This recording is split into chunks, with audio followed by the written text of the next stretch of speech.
बहुत समय पहले की बात है। एक छोटे से गांव में एक लड़का रहता था जिसका नाम रामू था। वह गरीब था, लेकिन उसकी आंखों में एक अजीब सी चमक थी। रामू का दिल बहुत अच्छा था और वह हमेशा अपने माता पिता की मदद करता था। लेकिन एक दिन गांव में कुछ अजीब घटनाएं घटने लगी। गांव के बाहर एक पुराना और खंडहर जैसा महल था, जिसे लोग भूतिया महल कहते थे। वहां के बारे में कई तरह की डरावनी कहानियां थीं।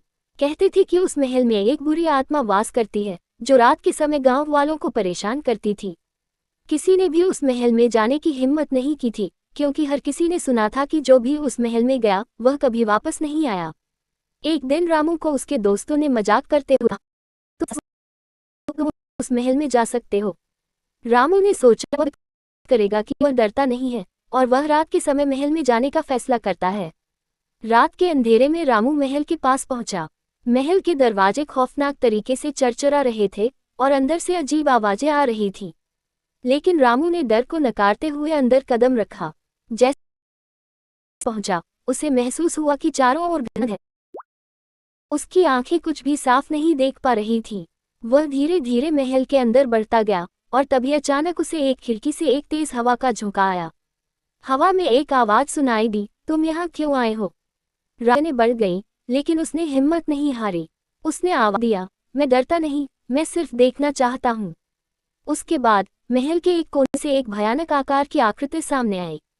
वह आकृति धीरे धीरे उसकी तरफ बढ़ने लगी और रामू को महसूस हुआ कि वह कोई जीवित इंसान नहीं है, बल्कि एक आत्मा है।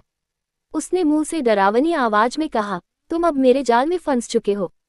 रामू ने पलटकर भागने की कोशिश की, लेकिन जैसे ही उसने दरवाजे की तरफ बढ़ने की कोशिश में की दीवारें धीरे धीरे बंद होने लगी। रामू अब पूरी तरह से फंस चुका था। उस भूतनी ने कहा, तुम मेरे साथ यहीं रहोगे। अचानक रामू के हाथ में एक पुराना ताबीज आ गया, जो उसने महल के एक पुराने कमरे में देखा था। जैसे ही उसने ताबीज को पकड़ा, महल का सारा अंधेरा गायब हो गया और भूतनी की आत्मा भी डर के मारे गायब हो गई। रामू ने ताबीज के कारण महल को छोड़ दिया, और जब वह घर लौटने लगा तो उसे महसूस हुआ कि वह रात के अंधेरे में सिर्फ डर नहीं, बल्कि साहस भी लेकर लौट रहा था। उसके बाद वह कभी भी गांव से बाहर उस महल की ओर नहीं गया, लेकिन उसने वह ताबीज हमेशा अपने पास रखा, ताकि किसी भी बुरी ताकत का सामना कर सके। गांव में फिर कभी कोई अजीब घटना नहीं घटी और रामू को लोग एक बहादुर लड़के के रूप में याद करते हैं।